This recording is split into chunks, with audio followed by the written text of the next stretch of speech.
in order to play our part in the transformation of the world by taking responsibility for the transformation of our own minds. Having been as involved as we have been in the last years, there has often been a sense of play, a sense of fun, as indeed there should be. But there has also been this sense that as we reached the end of the 20th century, great changes would be upon us. Well, it is the end of the 20th century. And there is no longer time to take a year or two and ignore the work. It doesn't matter what books you read. One of the things we want to recognize, of course, is that universal truths don't have special relationships with spiritual paths. I'm a student of A Course in Miracles, as I'm sure many of you are, but I'm not a student of the Course because I think it's a better path. It's a path that has spoken deeply to me. But the issue is not to glorify a path. The issue is to glorify the destination. And that destination is a place inside ourselves.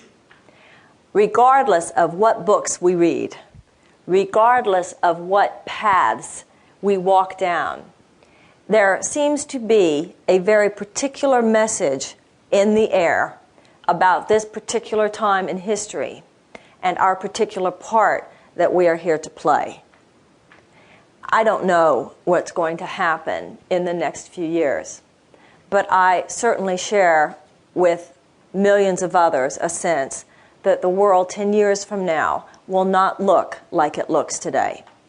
That the world 10 years from now will be much more different from our experience of the world than our experience of the world now is from the experience of the world in the early 80s.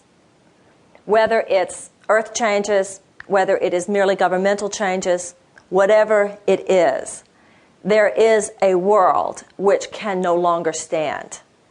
And although it brings up fear in us sometimes when we hear the stories, whether it's earth changes, whether it's whatever kind of global collapse it is, scientists no longer argue about the inevitability of global collapse. It's no longer some scientists thinking it's going to happen and some scientists saying it's not going to happen. They say, by the time you see a tidal wave, when a tidal wave is coming, there's this illusion that you can outrun it. But the truth of the matter is, once you see it, it's too late. And so scientists now recognize that because they can see the tidal wave, it's on the way. Now, on a certain level, this brings up fear in us because this is the world in which we live. But on another level, you and I both know, we all know, because we've been doing this work for so long, that the reason one world is falling apart is because it is rotten at its core. It's not just one governmental system that is corrupt or another governmental system that is evil. We're talking about the underpinnings of certainly Western civilization. I don't know that much about Eastern civilization today. I don't know. I can't make a comment. But I want to comment on Western civilization. Something at the core is so anti-life.